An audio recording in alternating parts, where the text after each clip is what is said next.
Barbara Handclow has finally felt it's time to speak up regarding the subject of disclosure after wanting to stay away from it for a couple of decades, and there's a good reason for it. She says the age of Aquarius is upon us, and it's demanding that we start having conscious cosmic awareness. We can't stay in our little hidey holes any longer. And that extends all the way into how we're allowing information to program us and getting out from under the influence of that kind of information, because it's becoming much more draconian, demanding, and devastating by the moment. So without further ado, let's go to Barbara. Barbara, it's so good to see you again. Hi, Regina. Hi, it's good to be back with you. Since we can't see each other in person, this will have to do. I agree. I'm seeing you in probably in November. But what we want to do, Barbara, is you, in your book, The Alchemy of Nine Dimensions, you spoke about the different types of beings, planetary beings and such, that have an effect on the various dimensions of our consciousness here on Earth. And our consciousness extends now. It has been validated that our consciousness and our ability to gather data extends all the way out to 9, 10, 11 dimensions of reality. So we need to get that straight, because that they know that now, but when you wrote Alchemy of Nine Dimensions, this was still being played with a bit. So we're talking about the fourth dimension interface with us today. Let's first of all talk about just dimensions. A lot of people don't know what dimension/frequency even means when you talk about the third dimension and fourth dimension. So give us a little primer to get started. Okay. We live in the third dimension, which is linear space and time, and we're solid. And then below us are two lower dimensions. The inner core of the Earth is the first dimension, and the second dimension is the tectonic, telluric, and microbial realm, which is below the surface. And then the fourth dimension is kind of like a big umbrella or canopy over the third dimension and over the two lower ones, obviously, also. And the fourth dimension is the realm of the collective mind. It's the realm of the archetypal realm, and it's also a realm of very strong mind control, because it's emotional and it's a higher frequency than the physical, and so it affects us in all kinds of ways when we're in the third dimension, which is where we're located, where we don't always exactly understand what's happening. And then above the fourth dimension, there are 5 higher dimensions that humans can interact with, and that's the fifth through the ninth dimension. And those dimensions are actually the dimensions that we're attempting to evolve into at this time, and we're attempting to contact those dimensions a lot more at this point. And so doing that involves going beyond the fourth dimension and getting out of that collective mind consciousness. It's also a world of duality, a world of the dark and the light. And so the 5 higher dimensions, the fifth dimension is the opening of the heart. And the sixth dimension is the realm of sacred geometry, by which all things are created on the earth, including the integrity of our physical bodies. The seventh dimension is the dimension of sound, which picks up cosmic consciousness in the universe and transmits it into consciousness, which then goes into our understanding of geometry and into the heart. And then the eighth dimension is the divine, and a lot of people, of course, call that God, but it's a realm of high moral order, which affects ethical issues for us in the third dimension on this planet. And then the ninth dimension is interesting because it's a dimension of time, and it actually is best thought of as a dimension that transmutes ideas and issues and evolutionary levels into the divine mind, which then transmits it through the dimensions down to us. And that ninth dimension is where we actually get the the real impetus for the issues that we're facing, such as what we're facing right now. Right now, as you know, we got together today to talk about disclosure. And this actually means that the ninth dimension is actually impulsing us now to deal with what's actually happening on our planet. You know what's interesting, Barbara, is people, as you just gave the hierarchy of this, it sounds like it becomes more refined as you go. But a question that keeps coming up is, if we're being interfered with by a reptilian influence from the fourth dimension, that doesn't sound like it's a on a consciousness scale, higher dimension than the third dimension. So how do you explain that to people who say, but it's the That's fourth dimension, absolutely, it's higher? yeah. That's absolutely the most intelligent question you could ask, because the confusing thing about everybody's curious about the reptilians, right? It's gone on and on and on, and I basically have the level of discussion about it has been so ridiculous that I pretty much haven't had much to say. I have plenty to say now, and the reptilians are actually very second dimensional. Because according to the fable, the story of our universe, and especially our Earth and solar system and galaxy, the story supposedly is that the reptilians came from some other location way out in space, and that they were the first ones to colonize Earth.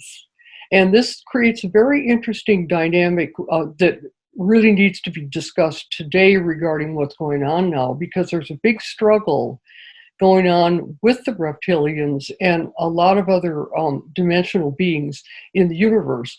And what happened to the reptilians is that they eventually went underground. And there's all kinds of stories about when that happened and how it happened. And I don't think we need to get into those details very much. But they went underground and into the inner Earth, or at least they went under Antarctica. I don't think it's really clear exactly whether they're in both places or in one, I'm not sure. But they're under the Earth.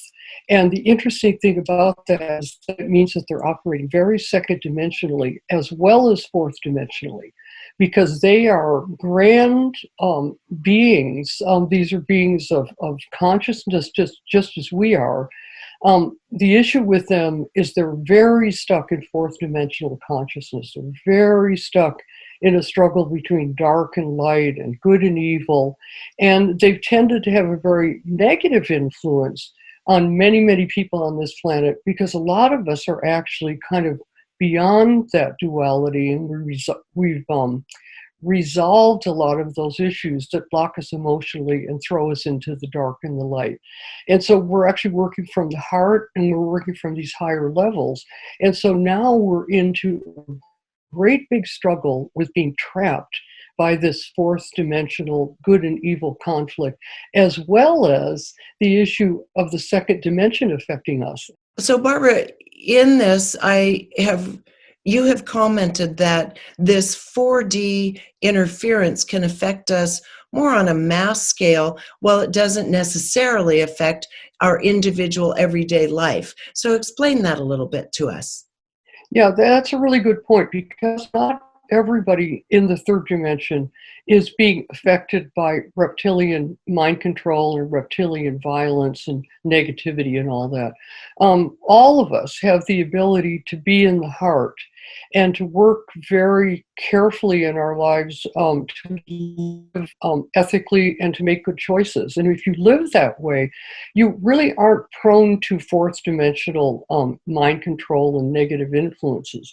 But all of us are influenced by the collective, because the collective is part of the reality that we live in. If, for example, everybody got locked down, whether you were higher dimensional or not, if you know what I mean. And so the fourth dimension has a huge impact on us in the collective, very big. Okay. And also it works oftentimes through media, through military, through governments, and so forth. Yeah, it takes all our tax money and uses it for stuff we don't want them to do, right? Yeah, exactly. And that is a global issue. So we don't have to point fingers at nations at this time. So looking at it from this perspective, our journey here in this conversation is to look at the notion of disclosure, the age of Aquarius, how ancient civilizations very naturally honored and depicted their ancestors from the stars, shutting it down. I'm just kind of hopscotching through. We're going to talk about it, hopscotching through, and even down to disclosure about a month ago. Well, it was about 3 weeks ago. Not really a non-disclosure disclosure out of the Pentagon. Nonetheless, better than nothing. Essentially, you're suggesting it might have been to see the reaction of the public. Because it was so bland, it didn't get much of a reaction. Most people were like, yeah, we already know we're not the only species out there. It was really a very muted response. So let's start here, because in your book, you talk about this with the church, that the part of the plot line is the Pope has to decide whether or not he's going to let it be known that the Catholic Church is fully aware of contact with ET species. So let's pick it up from the book and why you put that in there. And this is Source, the latest of your trilogies, your trilogy. Yeah, and we have to divide that on two levels. First of all, Source is fictional. And what happens with the Pope is fictional. It's my imagination attempting to imagine his reality. But if we take away the fictional aspects and we just look at the issue in 3D of whether the Pope knows about extraterrestrials and contact with other worlds and all that, we start with the fact that the Vatican has its own observatory. And if you look at some of the things that some of the cardinals have said in the last 20 or 30 years, they're more advanced regarding human contact with beings in other realities and on other planets and all that than anything we've even heard from our own government. So clearly, for them, it's a theological issue. And if you think about it, it is a theological issue, because if we are not alone, and if we're not the only species inhabiting the third dimension on Earth, then it completely changes our relationship to religion and to deities and to contact with higher beings, doesn't it? Yes. So it's a theological issue. So you can count on, I would say this, I do have a master's in theology, and I've been deeply involved with those levels in the church for 40 years. And I think you can count on the fact that they're having constant discussions and meetings about this issue and attempting to understand the best way to handle this, or maybe the worst way, because also there are other issues. Like there's a lot of signs of a lot of reptilian control right within the Catholic Church. And so my whole trilogy, the Revelations trilogy, goes deeply into priestly sexual abuse, because if ever there was a reptilian line of cruelty and evil behavior, it's priestly sexual abuse. Absolutely. And that would be, disclosure would be a wonderful deflection if they were to use it wisely to cover up some of these other much darker issues that the church is having to deal with now. Yes, Has covered up for so long. And as you say, this planet has been experiencing contact for at least 100,000 years. So go ahead and give us a little historical perspective, because this shows up in the pictographs and such of very ancient cultures. Well, according to some of the best extraterrestrial contact and other planet researchers, a lot of them think that we've been in contact with other worlds for even millions of years. And I think there's a lot of evidence for that. In my case, I have a strong data bank over the last 100,000 years, which is the Paleolithic era. And this is at the period of time when the species, which we've become now, developed art, developed contact with the heart, developed high consciousness. And I believe that through almost all of the Paleolithic era until about 10 or 11, 12,000 years ago, I think that people were involved with profound cosmic communication and involvement with higher beings throughout the whole universe. And then in my own work, I wrote a book called Catastrophobia. And the basic thesis of catastrophobia is that our planet went through a solar system cataclysm that affected the Earth very deeply around 12,000 years ago. And that at that point, our consciousness was very much shattered, and we became a multi-traumatized species. And we seem to have lost our ability to be in cosmic consciousness until now. And so this is an incredible moment in time. It's amazing to be here at this moment on the planet Earth, because we're remaking our connections and remaking our links. And the complexity that we're faced with is, number one, we have to start thinking that way and experiencing it and getting in touch with how it affects us and what it means to us. And then we also have a very serious technological crisis developing, because there are big questions about whether many of the other civilizations in our universe have been turned into robotic civilizations by these reptilian beings, as well as there must be other negative entities way out there all over the universe. Like in our case, in our solar system, our big problem is the Draco reptilians. These are reptilians originally probably from the Draco star system, which is up there on our North Pole. So we've got a lot of things to deal with right now. And if you think about it, it actually involves becoming conscious of all 9 to 11 dimensions and understanding what they mean for us.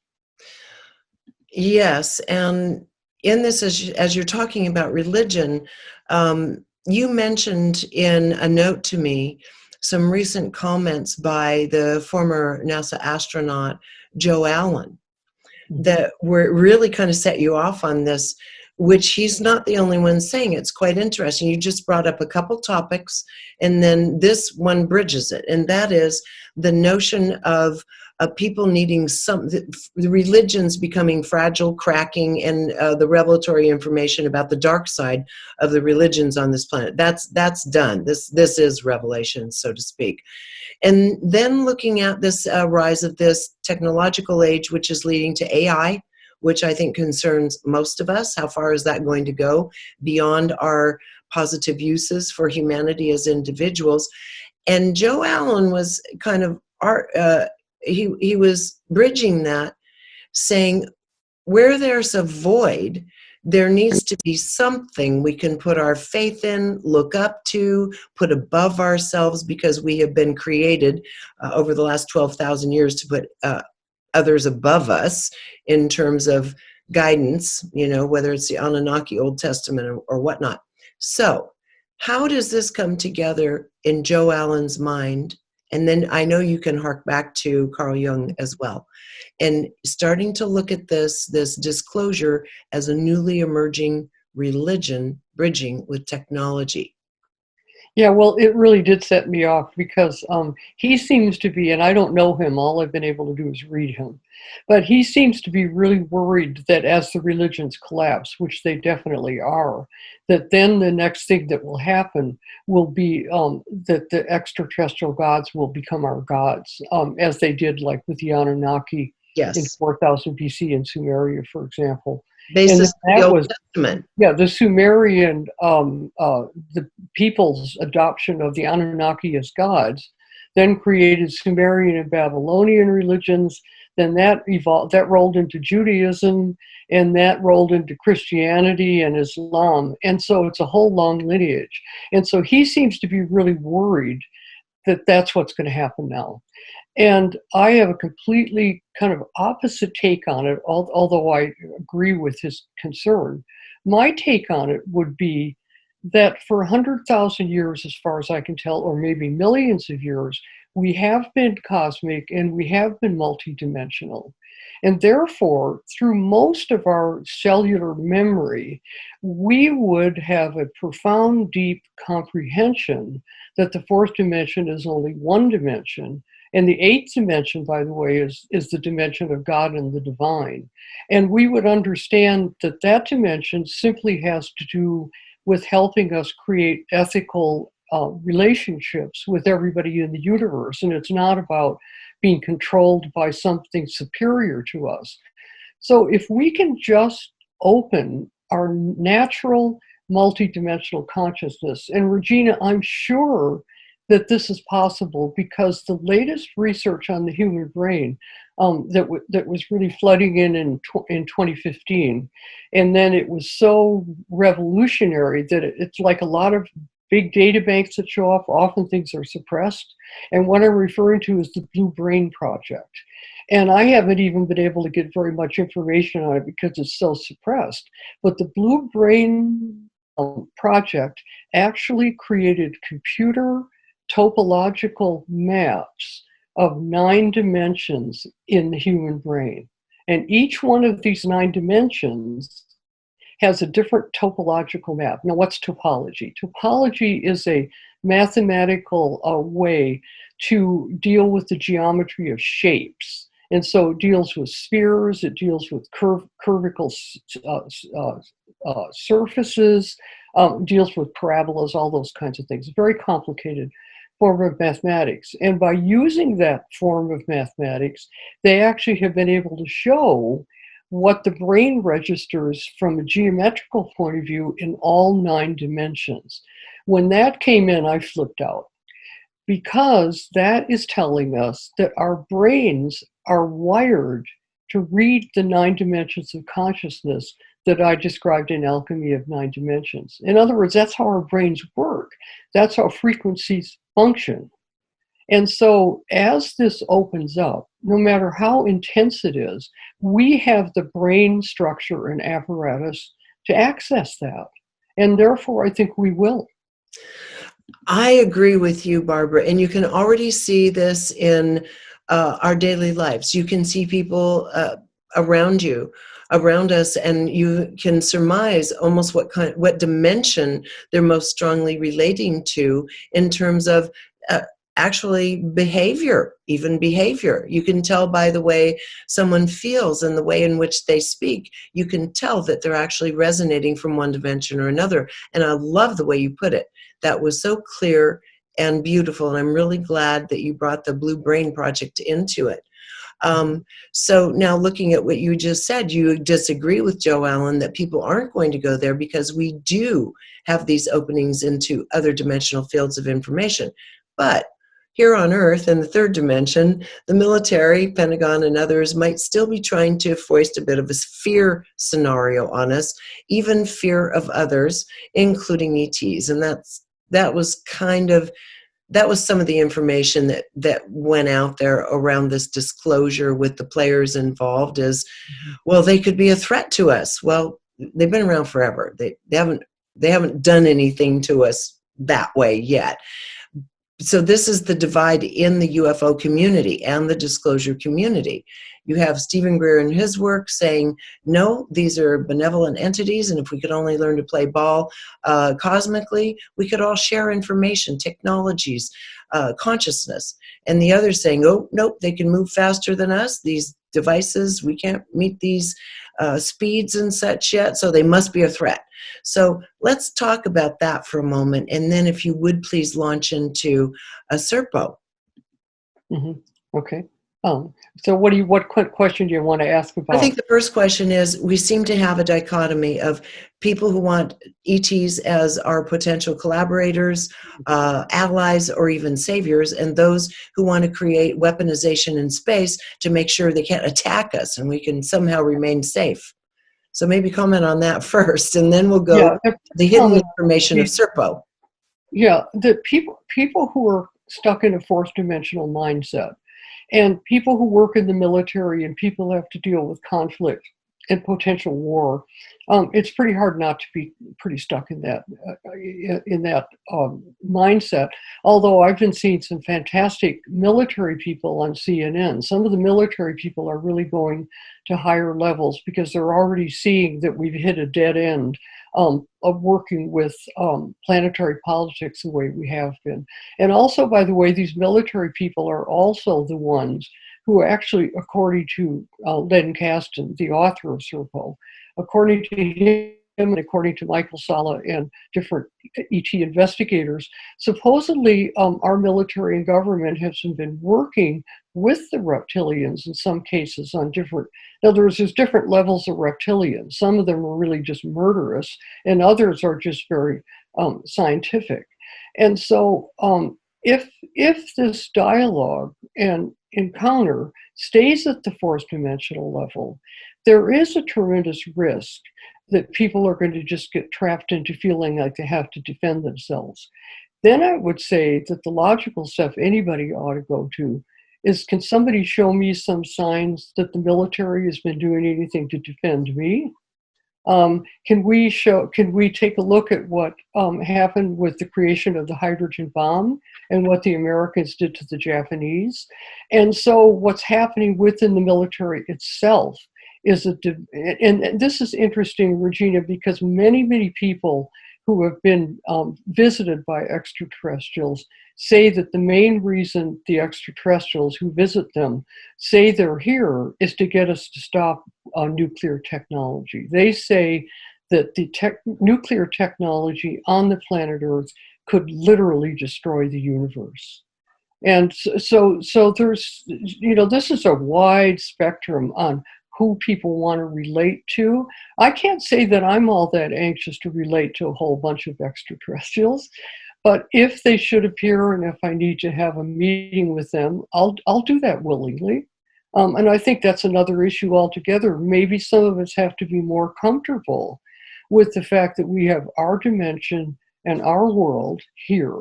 And if someone else is visiting with us, it's usually through consciousness. It's usually through kind of, you almost can't see. I've had a few visitations and you almost can't see them sometimes, you know. So I think we've got to all be more comfortable with this. And I think people are becoming more comfortable with this, especially people who go down the line in terms of age. I agree with you on that. That's my observation as well. It's like, so what? Of course, we accept that. I hope you're enjoying this video, because if you are, there are dozens more like it on my site, all supported by people like you. So if you'd like to keep this work rolling in and join our community, just click on the Patreon button at reginameredith.com. That also gives you access to insider commentary, my live book club, and other live events with special guests. So join in. Thanks. Now, you brought up a couple of things that are, I want to go two different directions with, because this whole notion of ETs passing this message on to humanity, you got to stop this nuclear stuff, this kind of aggression. This is disrupting us on a universal level. I think that's been hard for people to understand. The notion that setting off a nuclear detonation has a multi-dimensional effect, not just one on our planet in that localized region. It's not just about people ending up with, cancer in the next generation. This is affecting multi-dimensions of reality and beings, and I don't know who better to speak to that than you. Well, I think that's a real tough concept for people to hold on to. For me, it makes perfectly good sense. The atom was split soon after I was born, and this has been an issue for me my whole life. I've always known that it was a wrong turn. And I don't know whether people have done it in other systems. We have evidence of nuclear technology on this planet back in the Sumerian days, according to Zecharia Sitchin. So on this planet, it may go back quite a while. But I don't know whether this exists in other places in the universe. And I am willing to respect the number of extraterrestrials who have come here to try to reach humans, who have in some cases crashed their spacecraft and lost some of their people trying to reach us. I think we've got to listen to this very, very deeply.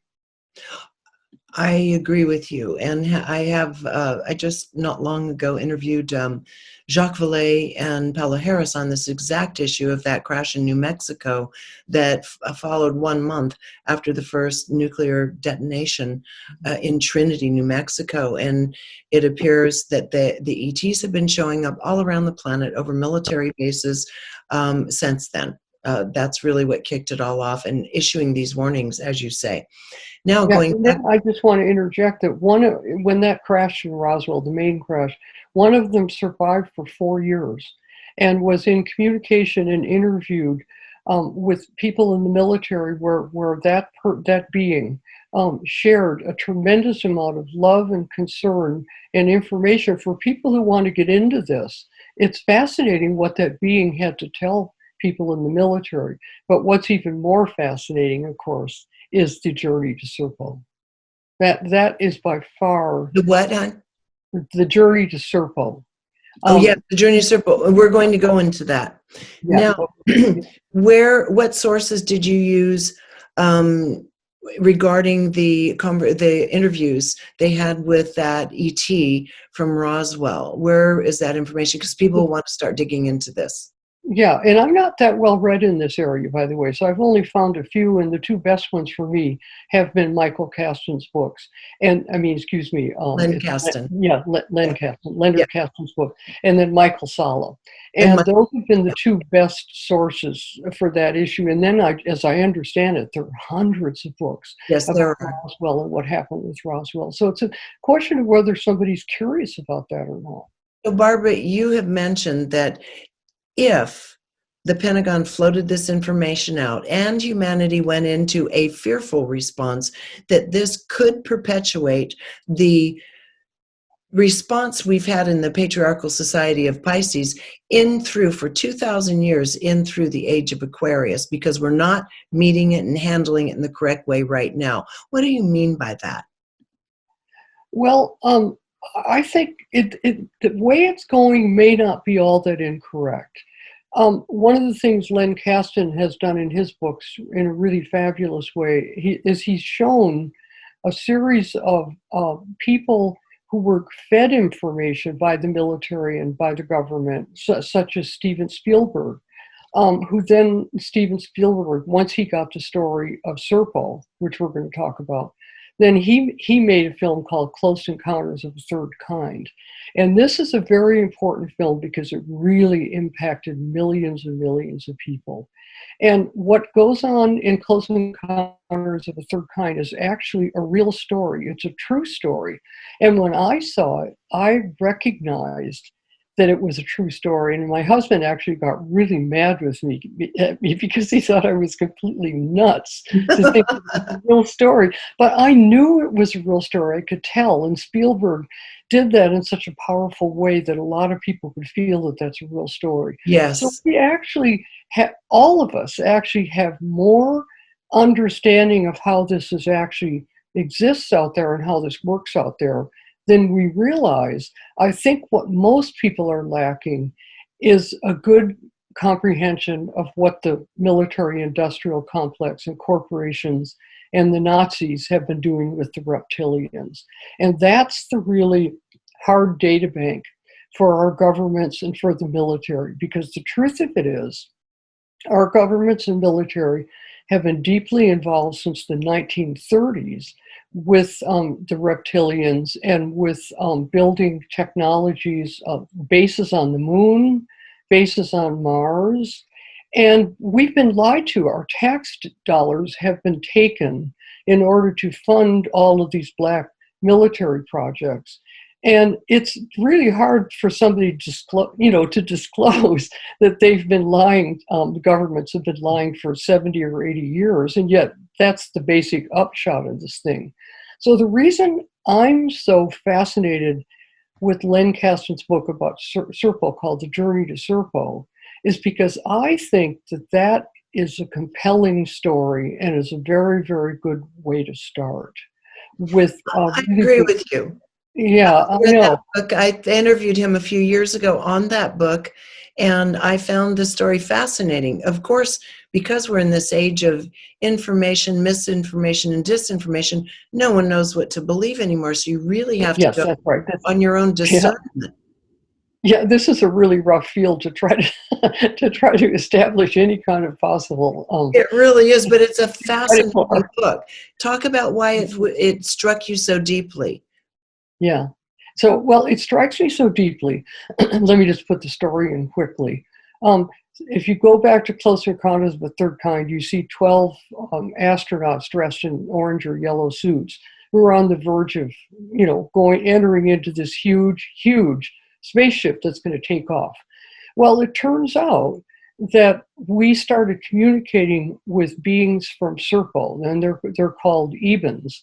And we started communicating with them either right at the time of the Roswell crash or soon thereafter. In fact, I don't know whether anybody's ever said that Eben that lived was from Serpo, but I think we can probably assume that he was. So we started communicating with them, and Kasten's book describes this long, arduous process of trying to translate. They have a different language and a different consciousness, and it took linguists and code experts and all that like years to just be able to communicate. But when we finally reached the point where we were able to communicate with them, then they proposed that we take a mission to their planet, because they had already been coming to the Earth for a number of years. In fact, they'd had a mothership, and maybe they still do, somewhere around the orbit of Earth, where they were sending those little silver spacious saucers down to the Earth itself. And so the proposal was made for the Ebens to pick up 12 American astronauts who'd be very carefully trained for this and take them on a journey to Serpo. And this is all described in Caston's book, so I won't go over the details. But what's important is that they were there on Serpo, a planet in Zeta Reticuli star system, for 12 years. 2 of them died during that time.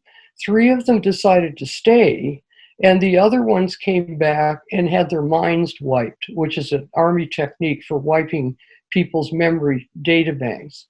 Now, these are 12 Americans who gave 12 years of their life to find out about the Even culture and about the Even people. And 3 of them became so endeared to these people that they actually stayed there and never returned to Earth, which is just incredible in itself. And why don't we know about that? Yes. And then what really captured me, being basically a theologian, is the Evens have a Bible. It's called the Yellow Book. And they gave it to Earth as a gift. And of course, the military snarfed it up, and none of us have ever seen it. But in the Yellow Book, apparently, is a story of their religion that sounds very much like Judeo-Christianity, very much like Christianity.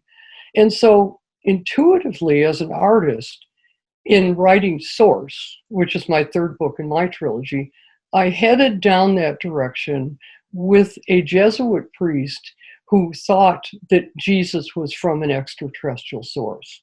And I didn't tie all those things together, as you know, because you read the book. I just headed in that direction. But now I'm beginning to realize that probably what's going on here is that Jesus may have come here 2,000 years ago, just as the people from Serpo have been recently. And he may have come here to found a religion of love and compassion. But what happened with the contemporary culture in the 4th dimension and all that is that the real story of Jesus got chewed to ribbons and became the basis of Roman Catholicism. And the issue for me would be, unlike Joe, what's his last name? Joe. Joe Allen? Joe Allen. Yeah. Joe Allen. Sorry, I've got too many trains of thought going here. So unlike Joe Allen, I would say that maybe the age of Aquarius is going to be the realization of who Jesus really was, and then the establishment of a Christian religion on this planet that's based on love and compassion instead of violence and control. Absolutely. I mean, that would be the desired outcome, is that we finally begin embodying those things that have been written about for the last few hundred years, several hundred years, even almost a couple thousand years. And in your book, one of the characters named Sarah, it does historical research on the Ebonites. Can you talk about that? Yeah, well, that really fascinated me because in Ruby Crystal, that's the first book in the trilogy, and the second one's Aquarian Age. And in Ruby Crystal, Sarah's doing research on the Ebionites, and she's a Catholic by birth. And then her husband, who becomes her husband, Simon, is a Jewish New York Times reporter. And he's really fascinated with the Ebionites too. The 2 of them are just fascinated by the Ebionites all the way through the trilogy. They just know that there's something about that group of people and what happened to them that's very fundamentally important for Christianity. So then when I hit Len Caston's Journey to Serpo and heard about the Evens and heard about their Yellow Book, I began to put 2 and 2 together. And now I think I'm beginning to see what's going on here. And I think we're going to see an awakening. I don't know how it's going to happen. There are groups on the planet apparently who follow Ebionite religion and have websites and all that kind of stuff. So maybe some of this will come through them. The only part that's coming through me is what happened with my characters, with Sarah in particular. And as you mentioned a while ago, we each have that potential to open up into that 8th dimensional field and to the 9th dimensional field and to the ethics and the morality and the heart-centered care for one another, for the planet and such. That's within each one of us to do. And sometimes we just need to be shown what's possible and shown the way. And that's really why we're having this conversation. And it's a strong warning away from these other dire messages and from the world of technological advancement to the extent it's affecting our consciousness, which is pretty much every day. Most people who interface with technology at all are being sold to and spoken to on subconscious ways, but also consciously manipulated. Before we sign off, let's just talk a little bit about what we can do to start dampening the effects of reaching into our minds, stopping this kind of control, and then opening ourselves to these more sublime dimensions of consciousness. Well, I'll throw in an interesting one in the hat. There's always the obvious one about learning to not fall into duality and good and evil, because once you're caught in this good and evil paradigm, then you're stuck in 4D. But the really interesting dimension in this regard is the ninth dimension, because the ninth dimension, rules all these issues of the time codes that are unfolding from an evolutionary point of view. For example, we completed the evolutionary code of the Mayan calendar in 2011, 2012. And people have been floating like, well, where are we now? And if you were following the Mayan calendar timing, you were in the ninth dimension while you were doing that. And I found myself getting high as a kite on Mayan calendar information. Well, if you start to enter into the disclosure and the opening to the cosmic dimension, I think that's what's on the time clock now. See what I mean? It shifted. It finished, that evolutionary level finished itself, and now the cosmic level is the real issue in terms of timing. And so the more people can open to it, play with it, maybe go see an old copy of Star Wars or whatever, I think the more that you're going to find yourself in a place that feels better than this fourth dimensional entrapment and the lockdowns and the manipulation and go get your jab now. We've got to pull ourselves out of that. By the way, that's very reptilian. I've never seen anything as reptilian in my whole life as all the TV images of people's arms being jabbed. I find it absolutely disgusting. Offensive on every level. Yes. I do too. Yes.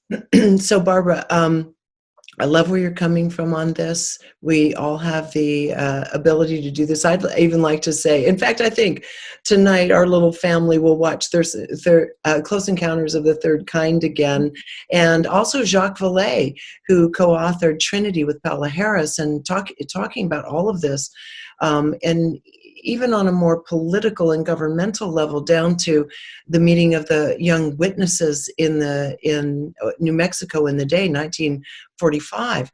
But he is played in Close Encounters of the Third Kind. He's represented by the actor Francois Truffaut. That is Jacques Vallée. Yeah, so, I know. I love that too. I love Francois Truffaut. I love it. So this is going to be fun. I do too. I love that. So we can all take a dive back into a family night of film entertainment with Close Encounters of the Third Kinds or some others, but to understand that this is our potential to have collaboration, peaceful collaboration with other species. We don't need and Jacques Vallée, of course, is an excellent source on extraterrestrial questions. It's just that it's hard to get his books, unfortunately. But it is hard to get his books, but this one is a new release. It's only been out for, a month? Really? Oh, good. I didn't know about that. I'll check that out. The Best Kept Secret. It's brand new. They're just making the rounds right now, so a lot of people don't know about it yet. I thought he did a beautiful job in it. Very, very articulate. So that's another resource we can go to. So any final thoughts on this, Barbara, beyond what we've already had to say? And also, go ahead. Yeah, I think it's so important not to buy into fear, and everybody says that. But for me, it's a practice. The minute I notice anything fearful creeping into my thoughts and all that, I just stop everything and I work on it until I get it out. We just can't be fearful, because the point of being here is to enjoy every moment of our day and our night, and to also just be there with the love that we have. Because the love on this planet, sometimes I wonder if no other planet has love the way we have it. I have no way of knowing that, but we sure do have it here. I agree with you. And to put ourselves beneath other species as being superior, this isn't the game we're playing here, should be playing here. We are our own unique species, and I agree with you. I have heard from other people who have had contact with extraterrestrials over the last several decades saying one of the things they're most amazed about is our incredible imagination, Mm. the way in which we create just for frivolous purposes. It doesn't even have to be for purpose. So our imagination, our love, our care for one another. I personally, I have great respect for humanity, considering the pressure we've been under in particular to be anything but our best. I think we're still a very beautiful species among species. Yes. Yes. So with that, Barbara, this has really been an enlightening conversation. You've given a lot of food for thought here. And of course, your trilogy um, I just loved it. I really came to know the characters. I loved the setting in Italy. And I really appreciate the intensity of where you went because you had to live it. In order to draw this out of yourself, you had to go and live this. And I talked to you during the time you were writing it, and you gave it everything. This was very intense to bring this story of the final of the trilogy, Source, through. Just a quick comment on that before we sign off. Yeah. Well, thank you. And it has been the deepest experience of my life because the point of the trilogy is to have the reader experience characters who are multidimensional. And I think I achieved that. And then you can get in touch with your own multidimensionality by getting in touch with them. And I think I achieved that, especially in the third book. Couldn't agree more. Having read all three, you did it. So congratulations on that, Barbara, after 40 years of writing nonfiction. What are you going to do now? Now that the fiction's over, are you going to go back to nonfiction? A book is coming in on how to maintain soul contact, which is another key to how we can handle this whole situation. But I'm not sure that it hasn't already been written well by other people, so I won't do that unless I feel that people missed things. Then I'll probably do it. Otherwise, I might just have a good time promoting the trilogy for a change. In other words, every time I finished one book, I had to go on to the next one, and I couldn't. As you know, wouldn't even talk to you very much of all things. So maybe have a little fun, rest, enjoy your days for a minute or two before you get on to the next one. And Barbara, thank you so much for taking the time to be with us. And I think your piece of this story is really important. So thank you. Thank you, Regina.